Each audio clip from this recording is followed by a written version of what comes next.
This is Don't Panic, episode number 176, recorded September 25th, 2017. Hog Wild on Hardware. Hello, everybody, and welcome to this episode of Don't Panic, the technology podcast on Gadgets, the Internet, and you. I'm Sean Jennings, joined as always by two guys who I'm sure ran out to the Apple Store and waited in line. I don't think anyone did that. Dan Miller, Colby Rabideau. I sort of waited in line. Were you a 3 a.m.er? Oh, no. Well, I mean, I 3 a.m.'d digitally. Right. Yeah, so did I. I didn't intend to, but I couldn't fall asleep. I was up with me in the morning. I was like, Colby and I are in the Apple Watch Club. Boom. Yeah. Oh, they shamed me for my Pebble at the Apple Store. They're like, you need help syncing your Pebble to your new phone? And I'm like, nope, I think I can handle it. And it doesn't work. But anyway, we'll talk about that later. Anyways, what are you going to say, Colby? I did wait in line briefly, but I had an appointment. So it wasn't like an out the door around the block line or anything like that. Oh, you picked yours up at the store? Yeah. Indeed. Cool. I didn't realize you had to schedule an appointment for that. That's what it had me do. Yeah, it was a half-hour window. Yeah, if you do the pre-order in the store, that they ask that you set up an appointment. I got there and I walked right into the Apple Store because there wasn't like a line out front or anything. And I talked to the guy with the iPad. And I'm like, "Hey, I'm here for my appointment." He goes, "Oh, you have to go get in line." I'm like, "What line?" "Over there." Like way on the other side of the mall walkway, there was like one rope set up and no one was in the line.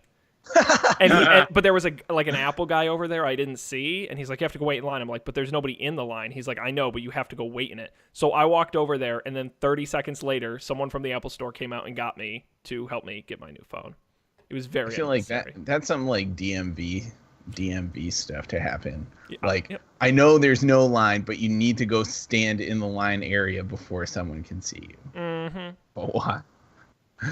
But why? Yeah, they're a little unnecessary like that. So how is the new watch, Mr. Colby? How are you enjoying it so far? Yeah, I'm really interested in Colby's takes as a new owner. So one thing I haven't learned yet, one thing I noticed almost immediately is that I'm constantly annoyed that the screen is not on. Like I can't just look at, and obviously this is coming from the Pebble, which was on most of the time. It would do the same sort of thing where like if you moved it, the backlight would come on, but during the daylight you didn't need the backlight to see. So that's a thing that I haven't quite gotten used to, is that I have to like move my wrist, and I hate when my wrist is already in a position where like I would want to be looking at the watch, but I can't. Like the screen's not on, so I have to move it some more. I think that's weird, but otherwise, I like it. Having all the info that it collects on your body is weird. Like, it's very interesting to, like, look at your heart rate throughout the day and, like, see what you were doing. Like, I spent an hour driving in the car the other day, and my heart rate was elevated because... That's interesting. Probably because it's, like, more stressful than not being in the car. It's generally true. Yeah. I think I will say though, I like a nice road trip. I was just thinking about that earlier today. A good road trip can be a lot of fun. We went on a good road trip. It was a nice bite-sized one. I don't know if you'd call it bite-sized, but who's we? We, you, me, Sean, Matt. From yeah. No, I think that was Big fun. Easy. Being stuck in a car in good company is an enjoyable experience. Yeah, it has a nice the restrictions can make things fun. Like you do things you wouldn't otherwise do. Although this is now we're in lie detector territory because we're going to be monitoring Colby's Apple Watch and we're going to know, did he really have fun on that car ride? What was his heart rate? Did he actually enjoy it? I've driven with Colby a couple times. I'm not surprised that his heart rate's elevated. This was, to be clear, I was driving. Driving. Man, good thing you didn't have that on when we were in Hawaii then. I would have hated to see your heart rate. I know. It's too It's a lot. I hate cars. Cars suck. I just don't want to die in a car, and it's like so likely. It's just probably going to happen. It's probably going to happen. It's not going to be my fault or anyone I know's fault. I'm just going to get killed by someone who is driving a car. Right. If you're going to go, I think a bear is a good way to go. What? Totally unexpected. Some sort of last stand sort of situation. You don't think a bear's a good way to go, Sean? No, because compared to car crash? It's not a one. Since when is a bear a one-shot kill? I mean, they're gonna play with you. They're like a big cat. They're gonna bat you around while you're bleeding. Help me! They'll be saying. Dan, would you rather die like instantly or like in a spectacular? Well, it depends. Fashion? I would rather die spectacularly than die in a car crash. But dying in a car crash could also be very slow. But what if that car was a monster truck? It's pretty spectacular. But what were you doing in a monster truck? Were you being an idiot just being a monster truck driver, or were you using it to like deliver a neutrino bomb into the alien spaceship? Actually, that's a better idea. But no, I was going to say, Dan Miller dies. I can see the headline now. Dan Miller tragically passes away after attempting the first ever double backflip in a monster truck. That's pretty dope. I like that. Yes. No, I wouldn't. That wouldn't be the way. That screams Dan Miller to me. So here's the thing: if you could say, Dan, listen, either way, you're a goner. You can either die right now in a car crash instantly, or like I think just going down fighting a bear wouldn't be that interesting. But if I was going down fighting a bear in service as something else, I would rather do that than die instantly in a car crash. And I would certainly rather do that than die slowly from a car crash. This is taking an extremely dark turn. Yeah. This is imagine if you died in a car crash because you were wearing your seatbelt. Like I feel like there must be some like small subset of car accidents where if the person wasn't wearing their seatbelt, they would have survived. Like if your car crashes or something and like it bends in such a way that your seatbelt pins you and then it explodes in a ball of flames. Whereas if you underwater. Right? Yeah, and you can't get out and you drown. Shit, man. That's why kids don't wear your seatbelt. Take it from Colby. Do the safe thing. You want to be ejected from the car. Right. Like statistically, you're probably better off wearing a seatbelt, but there's some like small percentage of situations where you would actually be better off not wearing it. See, these are the kind of tips people come to the show for. Yeah, Now, Zachary Fris on Facebook, streaming live on Facebook right now, asks, what about a WW bear in the north? I don't know what he means by that. WW bear. White Walker? White Walker. Oh, that's what I'm guessing. White Walker. Yeah, I think so. Yeah, the zombie bear. First of all, the zombie bear was really dumb. No, it was fine. That wasn't the worst part of that episode by far. Tune into our Game of Thrones podcast. I don't know what we call that. The Shingle Guys. No. You have to be there to get that one. Yeah. I mean, I think a White Walker bear would make it even cooler, potentially. I think that would certainly the case. I don't think it would make like the case where you're like trying to save someone's life or you're like heroically dying for your small town that much cooler. But if you're just gonna get eaten by a bear, I would much rather be the person that got eaten by a White Walker bear than just the person who got, because plenty of people get eaten by bears. How cool would it be? Would be remarkable. It would be remarked upon. I would like to be eaten by a man in a bear costume. That would be extreme. You want to go out with a bang. Crazy man in a bear costume eat you. See, somehow for me that isn't as cool. First of all, you're eaten by a cannibal, really. Yeah, who does that? That's crazy. I mean, that's going to be your headline for life. Do you remember Dan, that guy who got eaten by the dude in the bear suit? No, you don't? Oh, that's sad. He was a nice dude. Somehow, though, I don't know what it is. I'm having trouble putting my finger on it, but somehow that is less cool than getting eaten by a zombie bear.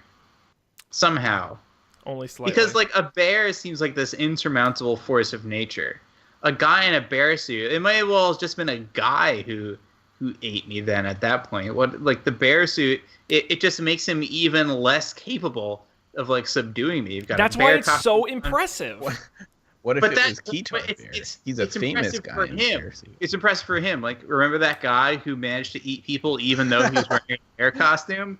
It's not impressive for me. It's like, remember that time Dan couldn't even escape from this guy despite the fact crazy that guy he in the was wearing bear a suit? costume? Oh, that's so sad. Here lies Dan Miller. He couldn't even outrun an insane man in a bear costume. Exactly. See, now you see my point. Oh, good. Well, I'm glad we got to the bottom. If anyone out there knows a bear interested, let us know. don'tpanicshow@gmail.com. This only applies if I'm in a situation where I know I'm going to go out either way. Dan. All right, I had an even darker comment, but we really need to move on. So, now, Colby, did you get the cellular version of the Apple Watch, or did you stick with the classic? That's what we call a hard pivot. No, I stuck with the classic, and honest to God, I was like, it was 3 a.m. I was on my stupid phone on the stupid app, and I was like looking at it, and I was like, it wasn't that much more to get the cellular one, but I really didn't want the red dot on the, on the thing. Like, yep. Like, why? Yep. Well, so I got the normal one. Did you guys see the early reviews that the cellular version apparently doesn't work most of the time? Well, yeah, but then I saw at least one review that said that Apple sent them a new thing and it worked just fine. So, anyways, yeah, I did see some of that. I'm not surprised that it doesn't work as, as magically as it did in the keynote. Like, but then again, your phone doesn't work that magically either. Like, in New York, there are so many times I'm on the phone and someone's like, wait, what did you say? Because a freaking truck drove past me blasting their horn. Not even blasting a horn, just their ambient noise against the asphalt and whatever crazy noise those trucks make. Trucks are so loud. Yeah, and like, no one can hear you. So, I don't know. I'm not that worried about it. Like, really, are you taking calls from your watch when you audio quality is really your concern? I'm pretty sure if you're taking calls from your watch, you're either at home, which I'm sure it's going to be fine, or you're in like a situation where it's like an emergency phone call, either receiving or sending, in which case all you really need to do is be able to communicate with words. So yeah, I don't really buy that critique. But I also did not get the cellular one, just like I said I wouldn't, for all the reasons I said I would not. Gotcha. I don't mind the red dot. If you look at, I don't think you'd see the red dot that much. I don't see it looking at it head on, or when my arms are down at my side. I see it if I try to punch myself. I don't think many other people would see it either.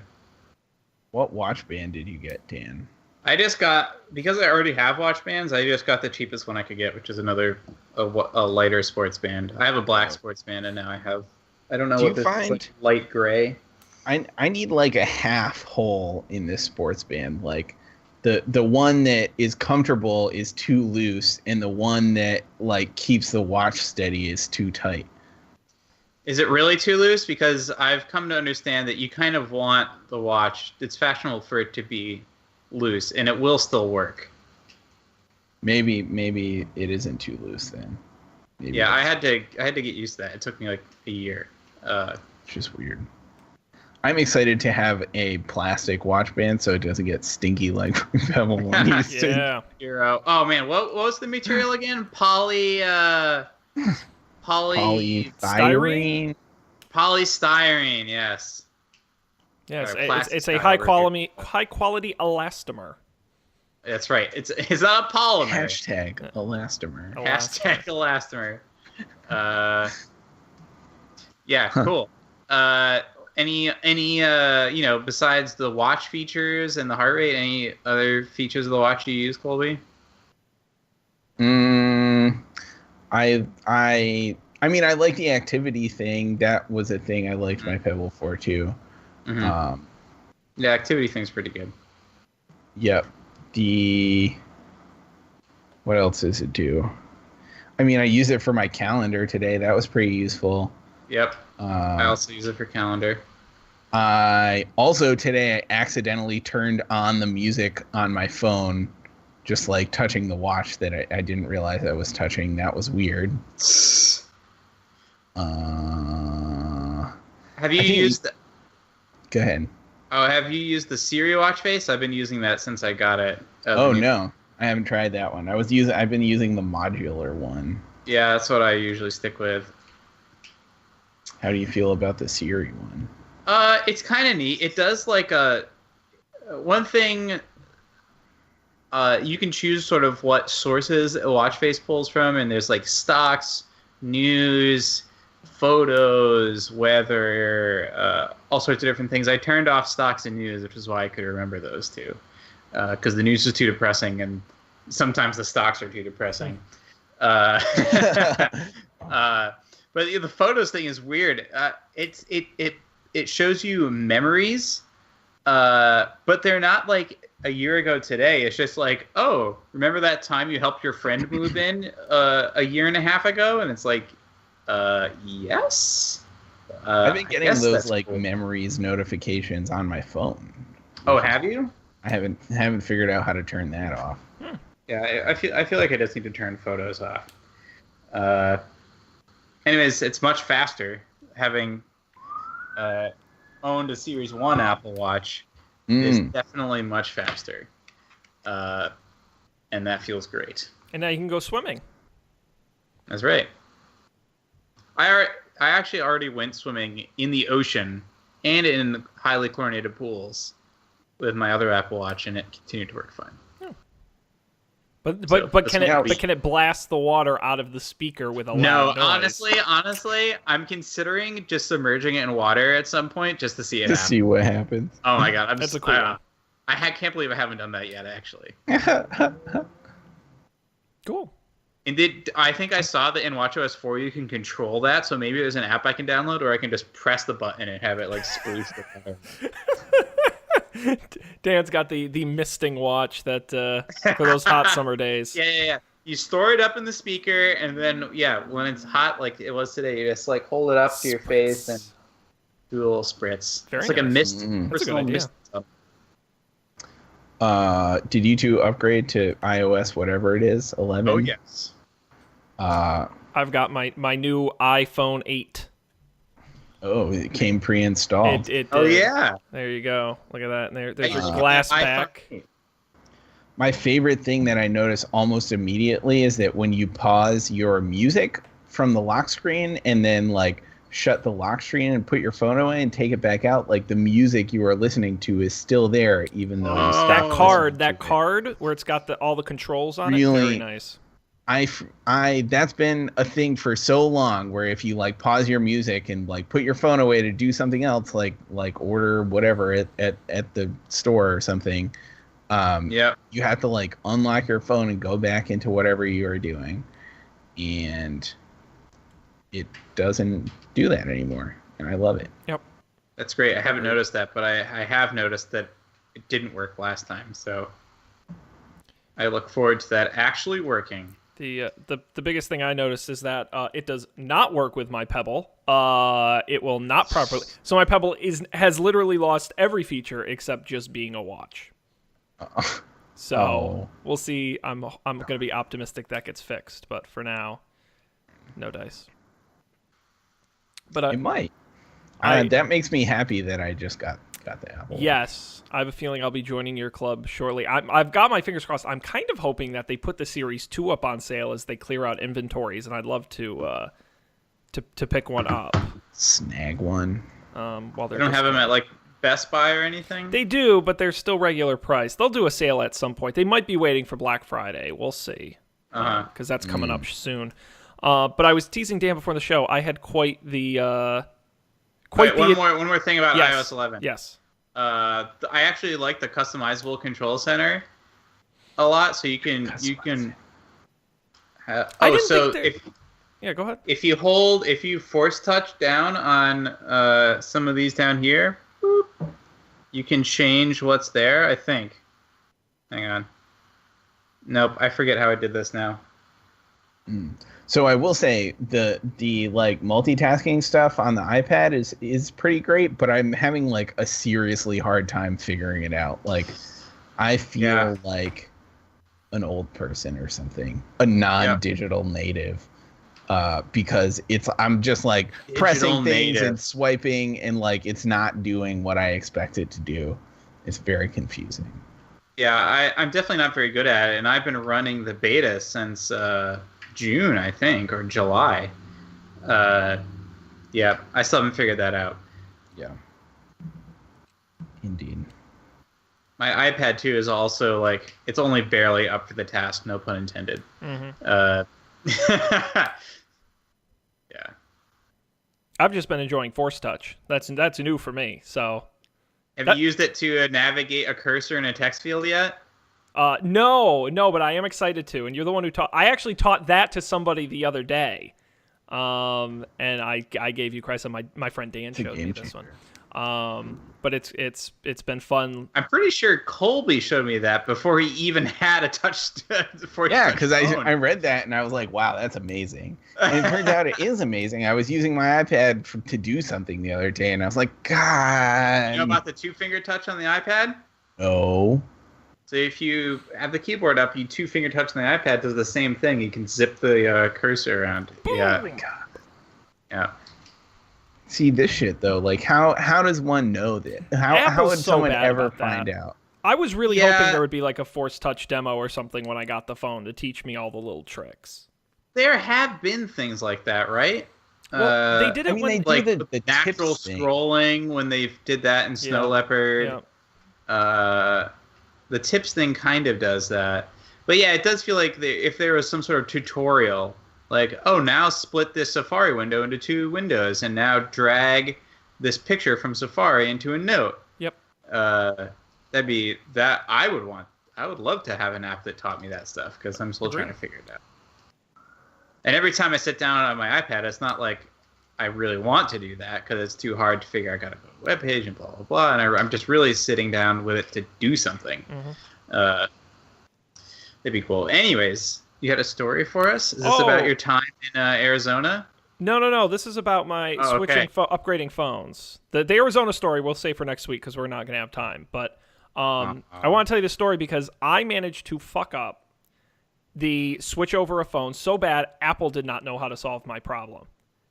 And I didn't realize there were problems that Apple didn't know how to solve. It's all my fault. And I've upgraded many phones, and I've helped other people do it, and I do it by backing up and restoring from iTunes, which for my money I think is the easiest way to do it. And I've done it a number of times, never screwed it up. Couple problems. One, I forgot my Apple password. You're saying, Sean, how do you forget your Apple password? It's easy. You never put it in. We have Touch ID now. I never use it. And so... Oh, God. I still feel like I have to use it regularly. But I guess not nearly as much as I used to. The problem is, every time I use it, I forget it, so I keep having to reset it all the time, and then I never remember what I reset it to. So there's your first problem. So I go to do the switch over. I go to put in my password. It doesn't accept it. Bounces out. That's not right. I keep trying. That's not right. That's not right. That's not right. Bam. Whatever, 5 attempts or whatever, you're locked out. Okay, you got to go reset your password. Fine. Problem number 2. I had 2-factor authentication turned on. They say that's a good idea. The problem is, Apple does it terribly where in order to reset your password, you either have to have your recovery key, that thing they give you when you first sign up for 2-factor. I did not write it down. They tell you to write it down. Because I said I'm not an idiot. I'm not going to screw it up, right? And so I don't have... Now, the other way you can recover it is to use a trusted device, and they send you the code, and you do that. And then you can reset your password. Okay, that's not too bad. The problem is... I screwed up the trusted device step, and then they froze me out of 2-factor authentication. And they said, okay, so I'm frozen out of resetting my password, then I'm frozen out of 2-factor, and they say, okay, there's one other way you can do it. Either use your recovery key, which I don't have, or you only need 2 other things, which is a trusted device and your old password. And I said, I don't have my old password. And so I called up Apple, and I'm like, look, help me out here. And they say, look, you can do either one of 2 things. Either you can try and find the recovery key, which I don't have, or you can guess 2 passwords every 8 hours until the system resets itself. Literally taking forever. And I said, what's my alternative? They go, you're literally locked out of your Apple ID. And I'm like, Apple does not have the keys. They don't have the keys. They're literally like, you're done. You're going to have to make a new ID and start over. And I was literally like, panicked. So I try Friday and Saturday every 8 hours. I'm trying passwords and I don't get them. And I'm like, fuck, I'm so screwed. This is such a problem.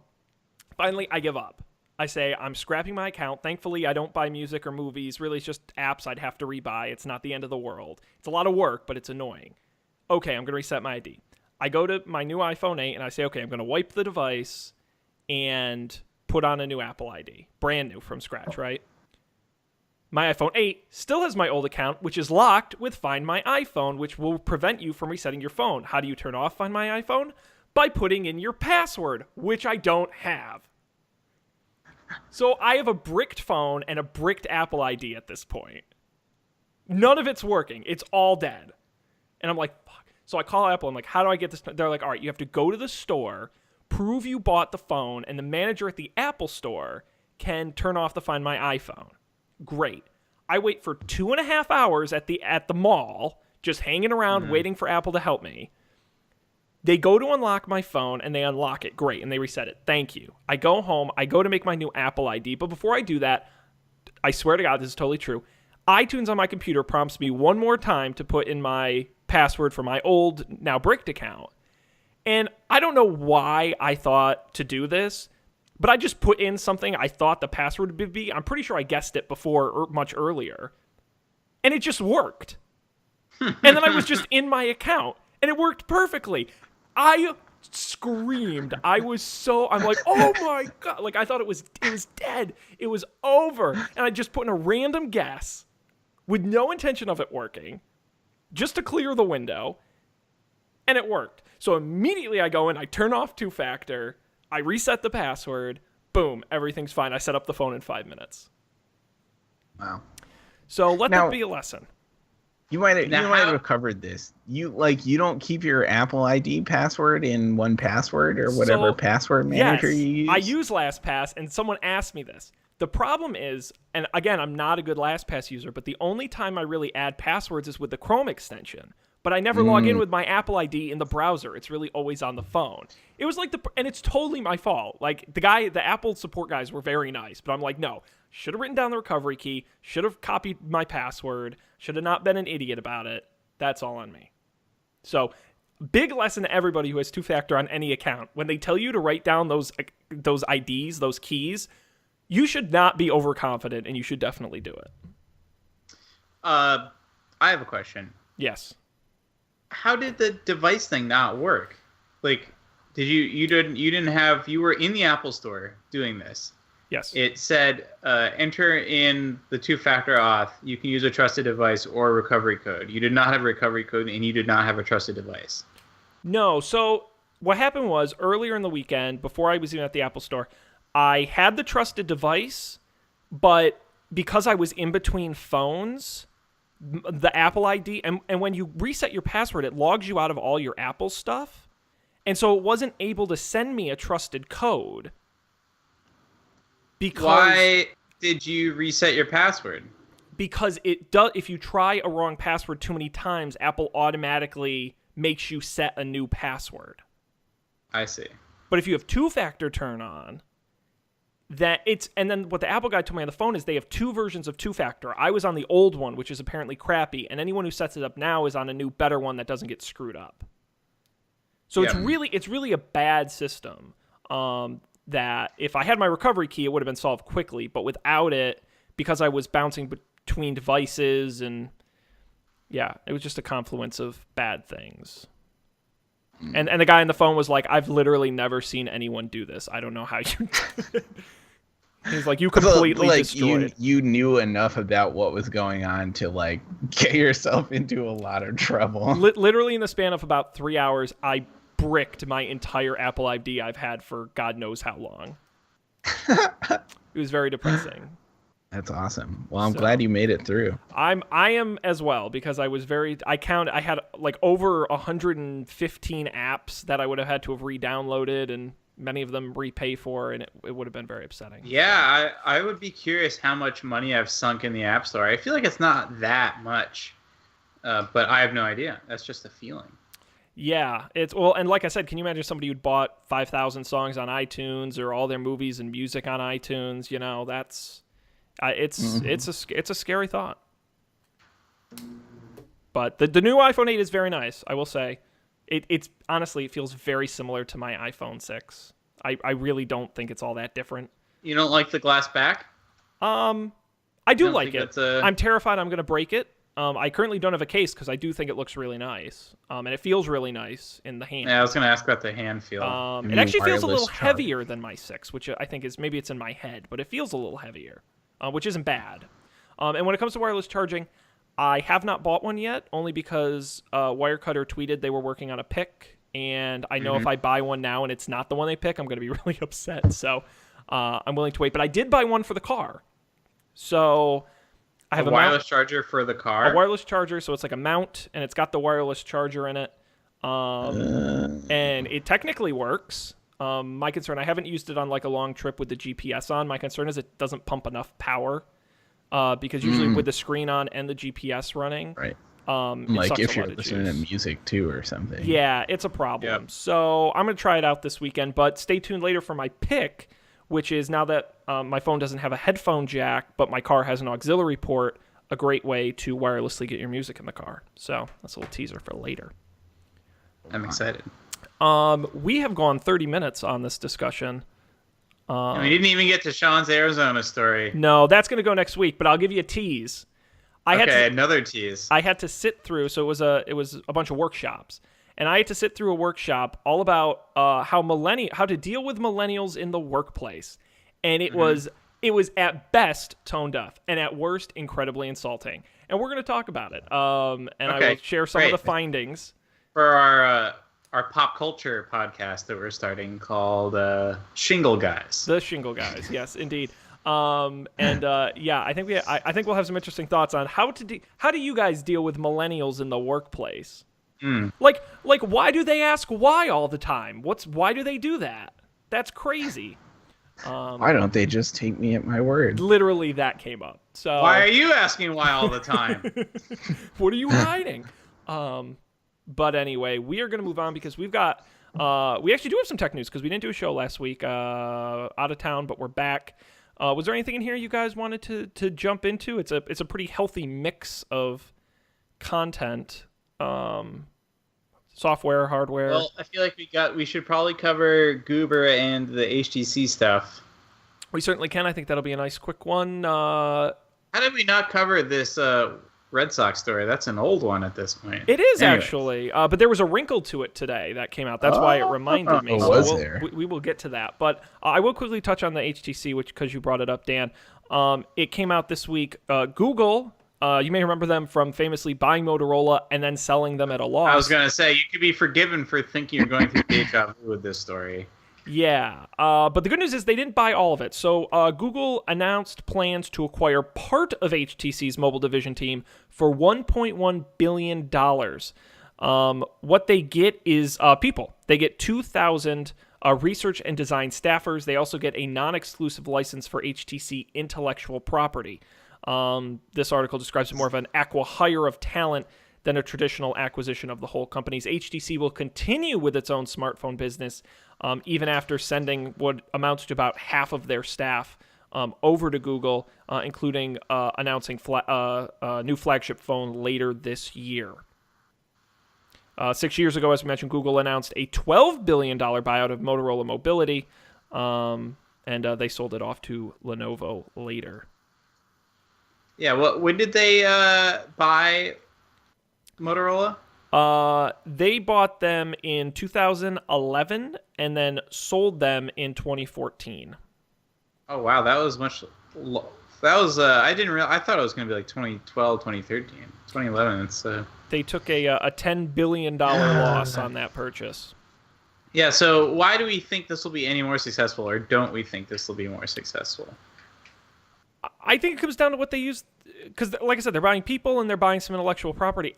It depends on what they use it for, right? I mean, if they're going to come out and say we're going to start making hardware again, then yeah, I'll be skeptical. But if they say no, we're going to use these people to make Android better, and we're going to use it so we can work more closely with our hardware partners, and we're going to make the Pixel program that much better, then yeah, I think that's a much better use. I'm more optimistic in the fact that they didn't buy all of HTC. I would have been worried in that case. Interesting. What about you guys? I don't know. Any thoughts? If they're not going to get into the hardware, like Google needs to get into the hardware business. I think the Pixel phones they're really good. I was my friend had one. I saw it the other day, and I was like, wow, that's like really nice. And they have all the software advantages of what an iPhone would have. Frankly, like you get the updates right away, and there's no prepackaged software. All that's great, but the marketing is just so bad. So if Google's going to continue to like make these great devices that they can't market, and they're just going to use these people they acquired as consultants to Motorola and Samsung, then I don't think that's going to help them at all. So I hope they do make hardware. Well, but I don't know. I think you could make a solid argument that Google, if your argument is, and I agree with it, that the hardware has traditionally been good and really the problem is marketing, I don't know what Google making the phones then solves. To me, this just says Google needs a better marketing department, and that the hardware business being made by HTC or, whomever they're doing a good job. Yeah. Let them keep making the hardware. Google just needs to work better with their partners. I think it's better for them to offload the hardware risk than take it on. Yeah, I could see that. Unless they think that having full control, a very Apple term, would allow them to do the marketing the way they want. Because if you're gonna say, oh, it's the HTC Pixel phone collaboration, you're going to have to do marketing that HTC will sign on to. Right. Oh, I don't really know how marketing works, but I could imagine if it's like other kind of partnerships that could end up being a kind of like a lowest common denominator thing. Oh, we're only going to run the campaigns we can both agree on. Oh, partnerships are impossible. So I agree with you. If it's just from a streamlined point of view of we're making the exact same shit we used to make, except now we have one parent instead of two, I think then that, I think you can probably get $1 billion of value out of that, Yeah. Okay, good. Well, we got to talk about that one. Colby grunts in Ascension. Moving on, because I know Colby wants to talk about your Boston Red Sox. I do want to know what the new development was. Yeah, so this story a couple weeks ago, but we didn't get a chance to talk about it on the show. The Boston Red Sox used an Apple. Well, this article says an Apple Watch. We'll get to the wrinkle in a second. To steal pitching signs during baseball games, including against the New York Yankees, according to the New York Times. An investigation conducted by Major League Baseball determined that a member of the Red Sox training staff used the smartwatch to receive information that helped the team's players decipher hand signals used by the opposing team's catcher, who is in charge of making and signaling the pitch selections. Now, I'm not a baseball expert. I do not claim to be. But if I understand it correctly, the way it works is they have someone up above. They have access to cameras, and so they can see the signs. They relay that to the bullpen via, the watch, and then they can relay that to the players. Now, is this only important because you can't use a cell phone when you're in the dugout or something? Correct. Okay. Yes. Communication devices are very limited in a dugout. They do have a phone that they can use for certain things, but that's why they that's why they don't like doing that. Yeah, it's too bad they couldn't get the cellular Apple Watches yet. Well, the interesting wrinkle to the story, it came out today, and it was a very small story, but I appreciate it. Turns out they didn't actually use an Apple Watch. They used what was described as a Fitbit device. Oh. Which I'm assuming is the Blaze, which is I think the only model of theirs that gets text messages. But you got to remember, if I'm the Boston Red Sox, right? Apple Watch, very conspicuous, right? You're going to see that and think, oh man, you could use that to cheat. But you see a Fitbit, nobody knows what the fuck the Fitbit fancy smartwatch bullshit does. And they're going to say, no, it's just a Fitbit. Just count my steps. You can't cheat with that. So I think it's a little smarter. They're playing head games. I see. It's Boston Red Sox. Now, do you think this was like a Microsoft Surface iPad situation, or has like will every smartwatch be an Apple Watch? Oh, sure. Oh. I get that with my Pebble all the time. Oh, is that an Apple Watch? Oh, you really like your Apple Watch? And I'm like, screw you, man. This is my Pebble. I stand strong for Pebble. Yeah, all tablets are iPads. Yeah. That's amazing. Yeah, I feel like the Apple Watch would be even more fascinating because like the iPad was a thing before the Surface, was it?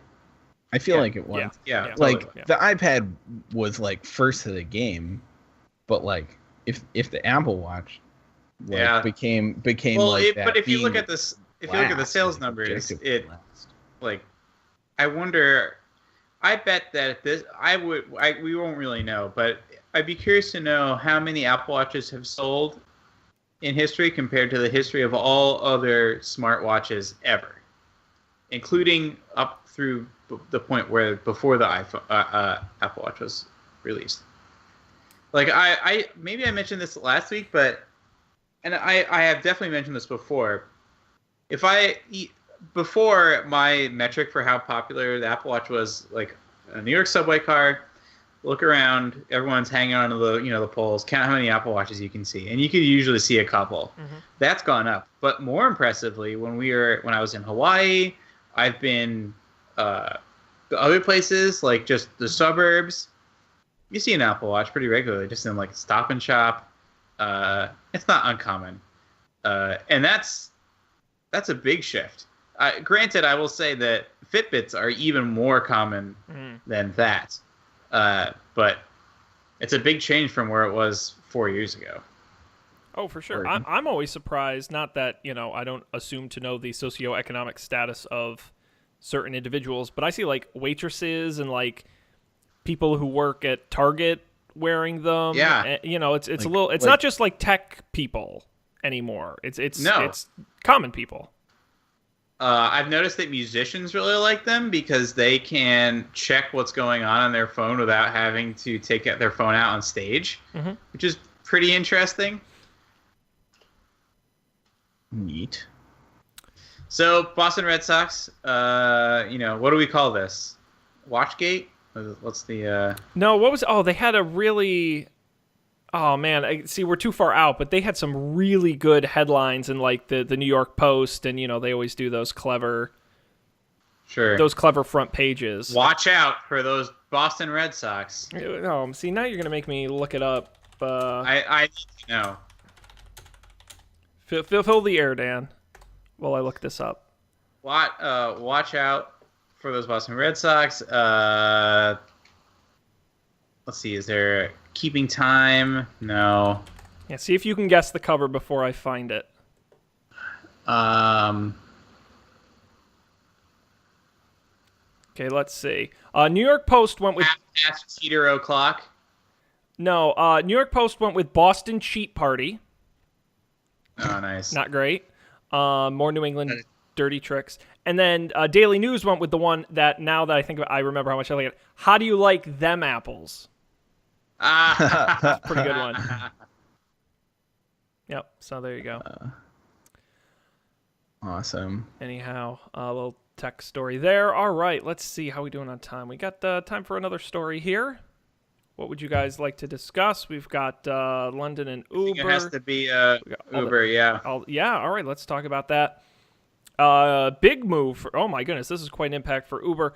The London Transport Authority, known as the Transport for London, said it would not renew Uber's license to operate in London when it expires at the end of this month. Now, the authority claims Uber's approach and conduct demonstrate a lack of corporate responsibility in relation to a number of issues which have potential public safety and security implications. Now, Uber's been in London for about 5 years, but it is the only sort of ride-sharing service that officially operates within the city. Now, the Transport Authority cites Uber's approach to serious criminal offenses, medical certificates, disclosure and barring checks, and the company's use of its Grayball software, we talked about this on the show, that blocks regulatory bodies from gaining full access to Uber's app for law enforcement duties. Now, Uber has 21 days to appeal the ruling, and the company will be able to continue to operate until any appeals have been completed. So I don't think they'll stop operating anytime soon. We know how long appeals process takes. There was already a petition going around that has over like 1 million signatures on it. It'll be interesting to see what the conclusion on this is. I'm curious what the climate is in the UK for Uber. I think that a lot of, a certain set of the population that skews heavily tech-oriented doesn't have a good opinion on Uber right now, but I know that there are plenty of people of all shapes, sizes in the United States who aren't even aware of that stuff really, or maybe heard something about it but doesn't think it's a big deal. And I'm curious, in the UK, how is this seen as like a weird like government stance, or do other people in the UK are they aware of these issues and are they covered in the press there at all? I don't know, but as someone who is not a big fan of Uber, I say good for the City of London. Although, having been to London several times and tried to get around there, it's certainly not going to make things any easier, because taxis are extremely expensive. Well, that's what it is. The city is confusing as all hell. Yeah, that was one of the big things I did read online from people in the UK, is that cost is a big concern. I have a sneaking suspicion, and I'm just speculating wildly, but hey, we're pundits. That's what we're here to do. That's right, we're pundits. We're pundits. We're talking heads. Sounds so official. Well, that sounds more right. That I think people are going to. I would be surprised if this stands. I really do. Whether the appeals work or whether there's just enough public outcry. I just think that, and we've learned this time and time again. John Oliver on Last Week Tonight brought up the point that United Airlines punched somebody and knocked his teeth out and dragged him off an airplane, and their profits went up. I just think that when you have a service that's so ubiquitous and convenient, that people are certainly willing to overlook these issues. And I think, it's easy to protest them when Uber's there, but when Uber's gone, I think you're going to really see the public reaching out and looking for the city to bring it back. I'll just quickly say Uber's new CEO tweeted about this. He said, "Dear London, we are far from perfect, but we have 40,000 licensed drivers and 3.5 million Londoners depending on us. Please work with us to make things right." Yeah, I agree that I'm sure Uber will be back. But I think that, like all things in life, this is a political move, and it's London flexing their muscle. And if London thinks that they can get Uber to do some extra things for them that they're not doing, they're going to do it. And I think they should do it. Are you all familiar with the what's it called? The test that you have to take in London to be a black cab driver? Mm-hmm. The knowledge is what it's called. Okay, yeah. So their standards for livery drivers are quite high. I just think it's, to be honest, I have a general issue with these days government rolling over to tech companies in the claim of innovation. And I think government, I don't think we had a chance to talk about it on the show before, but Amazon's new headquarters too, they're shopping around, where you only have to give them $1 zillion in tax credits and basically build a city around them, and they'll show up. Yeah, what a brilliant move. It's so smart. It's so smart, and they're going to get everything they ask for and more. Yeah, and I love how like the people competing for this go from New York City to like St. Petersburg, Florida. Like, yep. I'm surprised. Crazy. I'm surprised we're not going after the money, frankly. Ludlow, Massachusetts. And we talked about this with the Foxconn factory in Wisconsin, where they're paying like I may forget the number I'm making up, but like $100,000 in tax credits to create one job. It's like the numbers are insane, and I get really we're gonna see it with self-driving cars. I guarantee it. We're gonna get lax safety standards because the government thinks it's a good idea to rush these things out, and they're lobbied to do so. And I just think we really need to take a serious look at these things. Hang on. I think that self-driving cars are different from massive tax breaks. Like, letting people drive self-driving cars is, I don't know. I guess this is an interesting question. In my mind, it's a lot lower risk. I mean, it's a risk, But taking tax money away isn't a risk. It's just bad.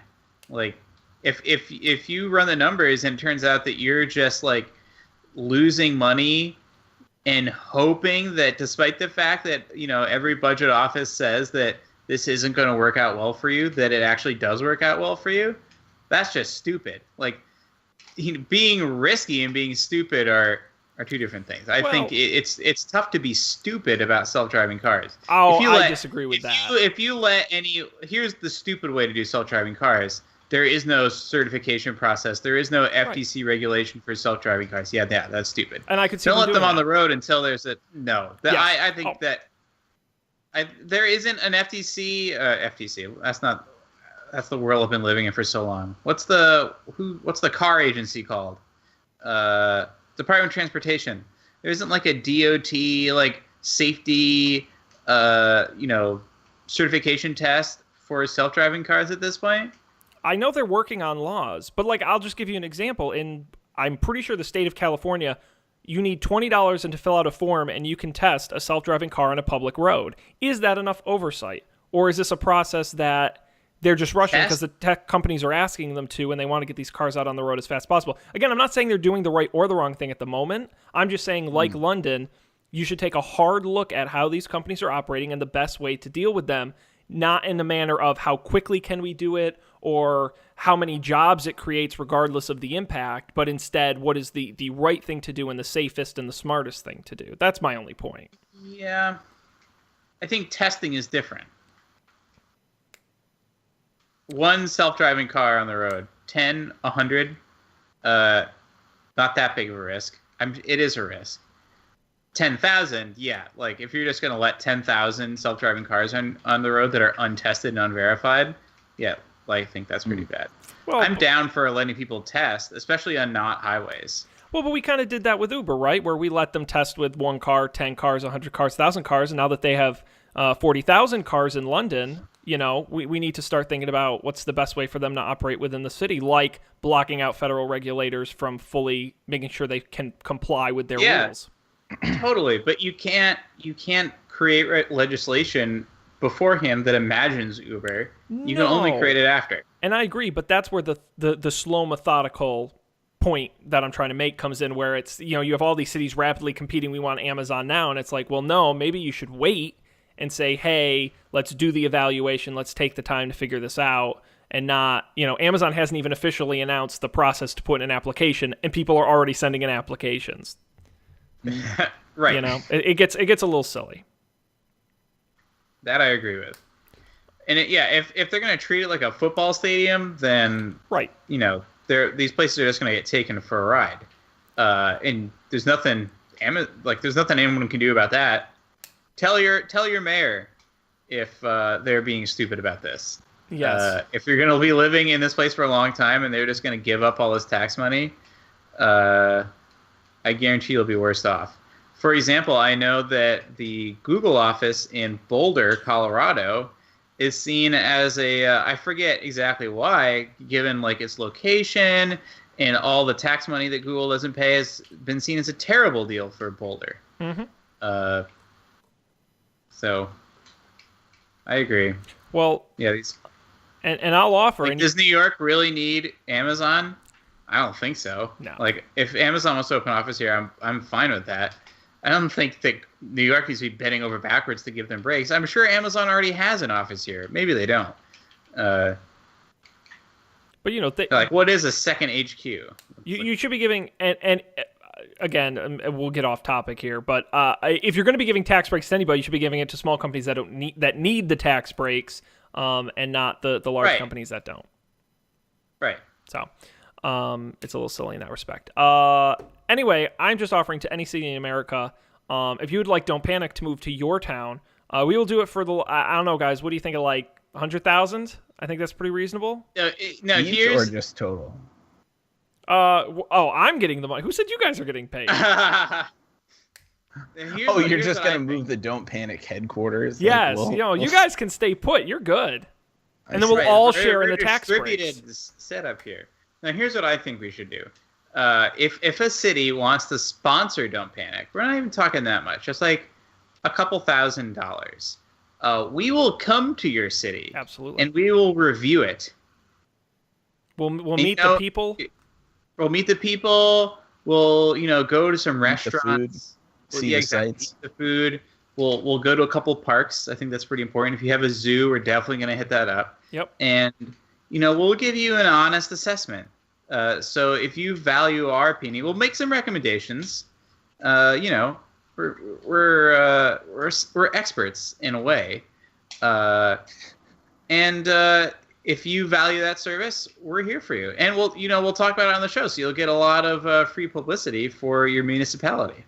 And we're talking to Tuscaloosa, we're talking to Des Moines, we're talking to Fort Collins, we're talking to Sacramento, we're talking to all of you out there. Please have us come to your Charleston. We're talking about Chattanooga. We're talking about Mobile. We're talking about Tampa Bay. We're talking about Montpelier. Wherever you're at, we'll come to your town. Oh man, that was an impressive list of cities off the top. I was really running out. I was getting bad there towards the end. We'll go to Bozeman, Montana. Butte. We can go to Butte. We'll go to Green Bay. We'll go to what's the Cincinnati. God, what's the other big city in Oregon? That's not Portland. It's not Portland. Are you Googling other big cities? We'll go cities? to Eugene, Oregon. Boy, will we. We'll go to San Diego or San Jose. Mm-hmm. We'll go to any of this. San Francisco. We love Sands. We can't afford San Francisco. But we'll go to Flagstaff. We'll go to Idaho Falls and Great Falls. Yes. We'll go to Olympus. All the falls.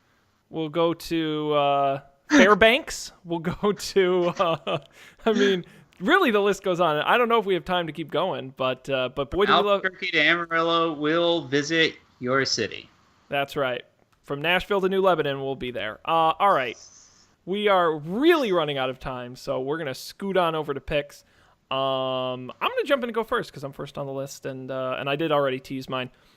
So if you're like me and you have an auxiliary port in your car, which is great, but your car doesn't already have Bluetooth, and you're like me, and this is a small group, and you just got an iPhone that doesn't have a headphone jack, it's more people than you think. Keep restricting down that circle so much. People buy these things. On the Venn diagram. It's got 1,000 reviews on Amazon. Somebody's buying these. And there's a whole wire cutter pick on it. So I'm not making this up. Check out the Anchor. Actually, yes. Sean, when I was in your car a couple weeks ago, I thought to myself, like, wow, what does Sean do? He doesn't have a tape deck. Or did you have a tape deck?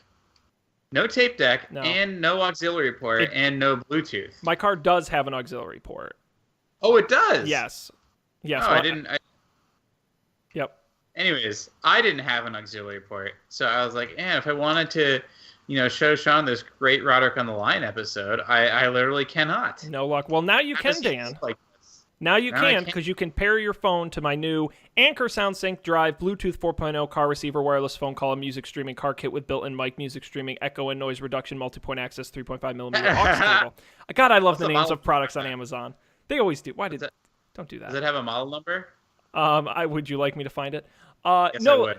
This is a great little device. It's easy. You just plug it in USB for power and the 3.5 millimeter into your aux jack, and it's just like a little Bluetooth beacon. You pair your phone with it. It's got a microphone in it that I haven't tried for a call yet, but the Wirecutter says it's their favorite for sound quality. And you can tap it to play pause, and you just press and hold it to launch. It pairs very quickly, and the sound quality is way better than what I used to have, because I used to use a 3.5 millimeter cable and plug it and unplug it every time I got in and out of the car. And I've only had it for a couple days, but it has worked flawlessly. So, and it's a very reasonable $20. So, you want the model number? Sure. Tell the folks at home. It's the AK-A3351011. Yes. It's really distinctive. It says right in that, what kind of thing it is, the features that it has. Yeah. Do you guys remember I think, like, thankfully short-lived, like, FM radio connectors for... Yeah, God, those were so bad. Awful. It didn't work at all. Garbage. And you'd get like signals from the car next to you's FM radio connector. Yep. It's terrible. Because they all use the same station. And every time you crossed into like a new county, you'd have to readjust which signal you were using. Yep. That's why back in those days, when it was CD player or a tape deck, I would take a tape deck any day of the week. Yep. Oh yeah, me too. I loved my tape deck. I don't know if you remember my Ford Explorer, but I had a tape deck and I used it all the time for that. I got that $10 connector thing at Radio Shack. And those things worked great. Yeah. I'm sure the sound quality wasn't great, but like my car speakers weren't that great either, so I feel fine. It was better than the FM radio connector. Yeah, exactly. For sure. Don't be that guy. Get the Anchor SoundSync Drive Bluetooth 4.0 car receiver. The link will be on the website. Check it out. It's pretty cool. If you're in a situation like me and you're looking for, it comes with my stamp of approval, but you can read the full guide over on the Wirecutter as well. All right, Dan, you're next on the list here. What do you got for us? All right. Well, we never pick on this podcast. This other podcast. Damn it. So a friend recommended to me a long time ago, and I finally started listening, a podcast called Pod Save America. I'll just be straight up, it's a political podcast. Didn't listen to it for months because I wasn't about that life.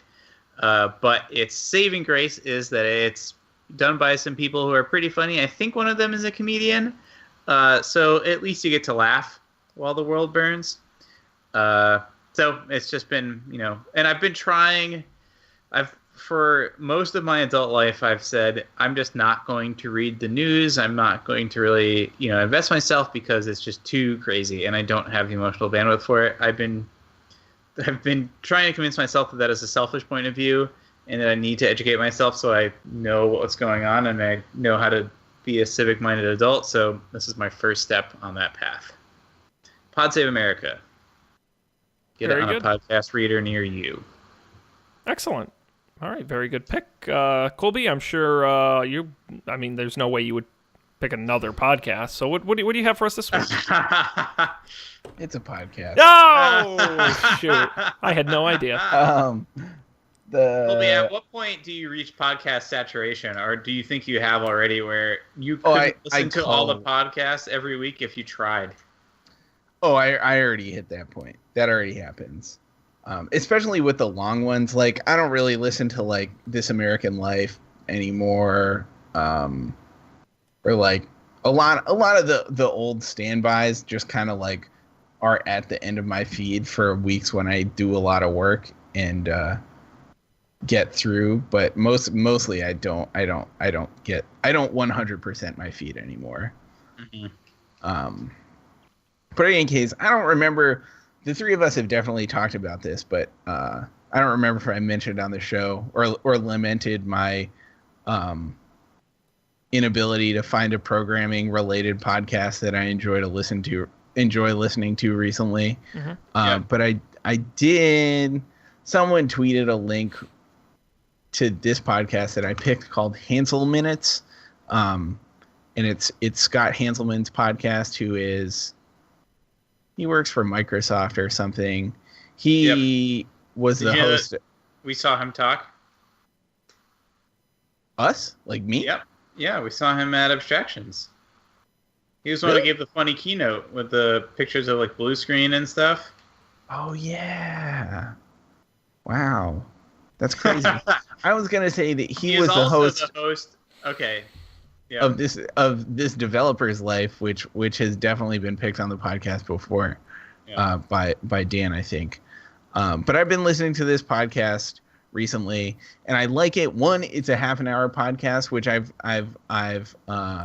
come to decide is a good, like, the right length of time for many podcasts. Not all podcasts, but many podcasts.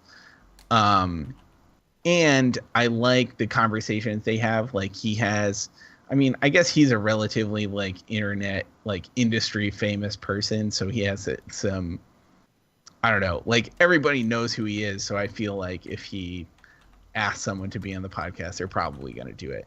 Mm-hmm. But he has, like, really interesting people on, and they're not, like, just talking about their favorite JavaScript framework or something. They're talking about, like, all the interesting work they've done and, like, things they did in their careers at a high level. And it's super interesting. And I've listened to, like, 4 episodes so far.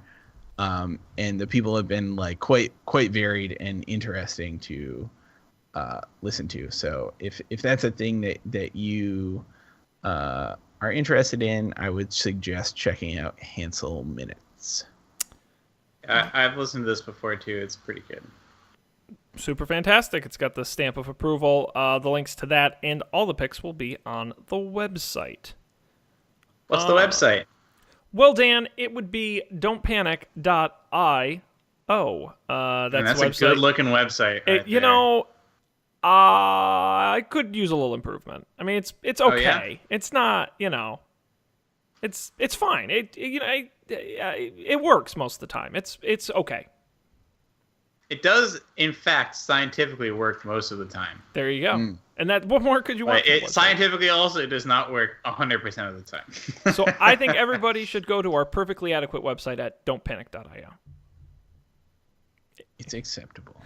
You know our tagline, it gets the job done. Usually, sometimes, occasionally, when it feels like it. Audio and video is there, of course, all the picks as well. Remind everybody, of course, you can subscribe to the show wherever you get your podcasts. We're in all the major apps. And, of course, youtube.com/don'tpanicshow for the video version. I also want to recommend everybody live Monday nights, 10 p.m. Eastern, give or take, on our Facebook page at facebook.com/don'tpanicshow. Like us there. You'll get notified when we go live. And you can call into the show, either the voicemail when we're not live or call them when we are live, 508-644-TECH, 508-644-8324. And lastly, get a hold of us at Don't Panic Show on Twitter. We also tweet when we're live. And you can email us, don'tpanicshow@gmail.com. We will be back next time with a full rundown of the tech news. But until then, we are vastly over time. So I got to say, on behalf of Colby Dan, thanks everybody for listening. We'll see you next time for more Don't Panic.